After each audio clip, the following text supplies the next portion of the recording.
Hey everyone, what is going on? Welcome back to another video here on the channel. This week's video, I'm going to take you on a journey that I have been through in the last week or so. And a spoiler alert here, it didn't go as planned. Let's start off with quick background information as to how exactly I got here today with this radio control vehicle. Back around the 2005, 6, 7 year or era, that was the time where I always wanted the Traxxas Jato. The Traxxas Jato was the vehicle that was fast. It was your cheap budget speed run vehicle of the time. And it was fairly fast for what you got, especially as newer and better technology came out and was used within that Traxxas vehicle. Fast forward today, and it's probably fairly true still, where the Traxxas Jato is one of the fastest Nitro vehicles that you can pull ready to run right out of a box. Well, I ended up pursuing this and going back to get that vehicle that I never ended up picking up years ago. And this is where I am today. I picked up a Traxxas Jato. It was a great deal, or at least I thought it was. And then I started to dig into it, and well, you'll see what ended up happening. I'm going to show you exactly what's going on with this Traxxas Jato, and I'm going to tell you what I'm going to do to make it better. Let's get started and take a look at exactly what's going on and see what we're going to do from here. All right, so there's a lot of parts here that is on the bench. This is the Traxxas Jato. There's a bunch of parts over here, and I'm going to talk through a lot of what's going on here. So let's start right over on the bottom left here. These are the suspension set that came with the vehicle, and as probably most who are familiar with this vehicle know, this is not the stock setup that comes with it. In fact, these things are actually quite garbage and are no good for speed runs, being so soft and so easy to move. Now, this is something probably not a big deal, and I don't think it is. I just found it a little bit odd that we have this servo here, and inside the servo box, this was left, where it's just a bunch of wire. So this essentially tells me that why would someone want to cut it? Did they really need to pull that wire out of the radio box so quickly that they just cut the wire? Or do we actually have a servo such as this one that doesn't actually work, and this was dropped in to be sold with the vehicle? I don't know that yet. Have to be tested.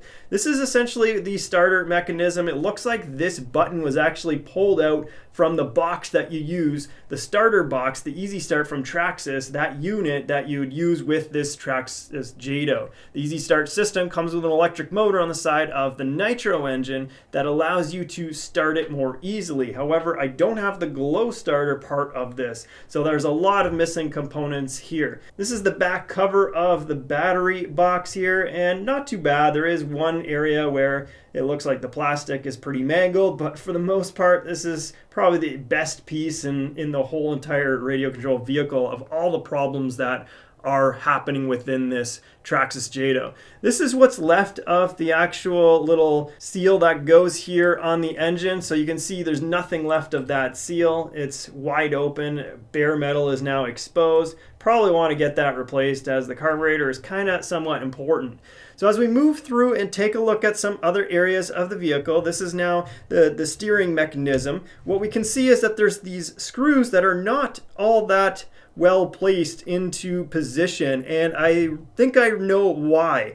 When I went through this, I realized that a lot of the screws that were used were actually of a different size and type. I believe, I might have this backwards, but metric might be used in the vehicle throughout. However, I was noticing there's a lot of imperial screws that have been used. And as a result, I think what's happening here is as these got threaded in to their place, they would stop because they would start to bind and be very difficult to actually rotate. So this is the resting spot, and then of course what happened to the screws is the heads got somewhat stripped out in some cases with some fasteners. So I definitely have to look at this and change most of what I see out here for some hardware that is better than this. Now, another area of the steering mechanism is this guy here. This piece is important because it actually allows the pivoting of all the mechanisms to work, and inside of this bushing, it is quite opened up and definitely will not work, as it allows a lot of slack in the steering, and I have to have this replaced.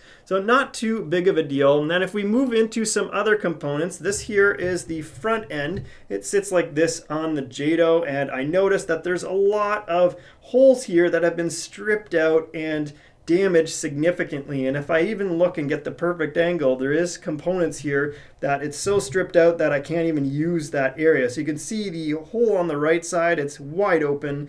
hole on the left side looks not too bad, but I'm gonna have to replace this part here as well. So as I move further, it gets even more interesting as we go along here. And this is the main radio box that sits on the main chassis of the vehicle. And I found this solution rather unique. So this is the side here, and typically what you'd have in this part would be a plastic nipple that would come out of this plastic piece here and stick up to allow the stock Traxxas component, not Tamiya, to be used there. What the previous owner ended up doing is placing this screw in a hole that they had to drill. So you have to get rid of that plastic nipple here and then end up using the screw through a hole that you drill. Then a nut was placed, and then on top of the nut you can now use this cover. Well, you see the problem is the cover, it doesn't quite work because look at how much of a gap it leaves. Even after you remove some material there, as it looks like it's been ground away, it's still nowhere near good enough. So all of this is essentially no good. It can be replaced, these covers can be replaced, and then this probably can be taken apart and fixed, but I've decided that I'm probably just going to go get a brand new piece because things like this have happened where we got that imperial screw used in a metric hole and it's actually bound so tightly that this barely moves, and it takes a lot of effort to get these in and out, and it now has obviously damaged the components there around it. So we have a throttle servo here. I found it interesting that the wire was cut at some point and then had to be resoldered. Every piece of wire in this whole thing has the same thing happening within it. Here you could see another solder job. Just something that was interesting, not a big deal. Definitely not the worst thing on this car.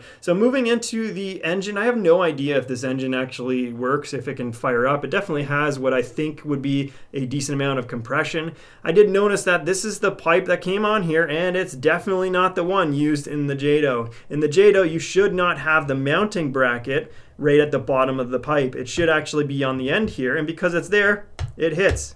So it comes nowhere close to where the position actually needs to be. As a result, it was actually making contact with the box as it sat right here, and it's actually melted the side of the plastic here as well, which is where your receiver is essentially going to sit inside here. Another component here that I'll show, and we can go on forever, so this is the last one that we're going to show. This is the clutch bell, and the clutch bell is a 16 tooth, and this is not what the Jato comes with. The Jato actually comes with a 24 tooth clutch bell. This here looks like it had a bearing on the back. I pulled that out, and then the bearing on the front, it looks like somebody has gone in here, drilled it out, or done something to open up this end of the clutch bell so that a bearing can be placed there. Now what's interesting is that bearing did not do anything. This clutch bell, when I rotated it, was moving like this. It had massive amounts of wobble in it because nothing was actually square.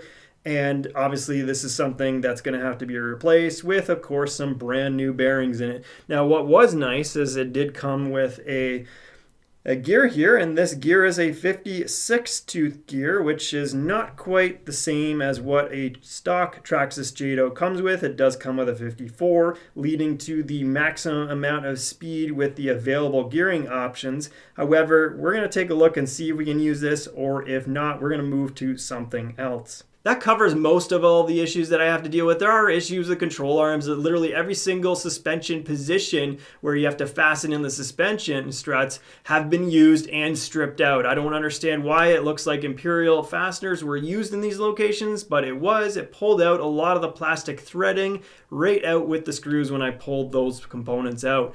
What I plan to do is rebuild everything. I'm going to go and replace parts as I see need replacement. I'm going to bring in a new pipe. I'm going to bring in new suspension as well as all the plastic parts that I have here, a new clutch bell. I'm going to get also the plastic 52 or 54 tooth gear, whatever is the smallest of those. I think it is a 54. I'm going to replace everything to get myself a working Jato. And the question that I have for you guys is, what should be the speed goal for this well-used Traxxas Jato? And where do we go from there? And if you like what you see, don't forget to smash that like button on the video, subscribe to the channel so that you can see all the content that gets released here in the future, and I'll see you in the next video. Thanks a lot for watching.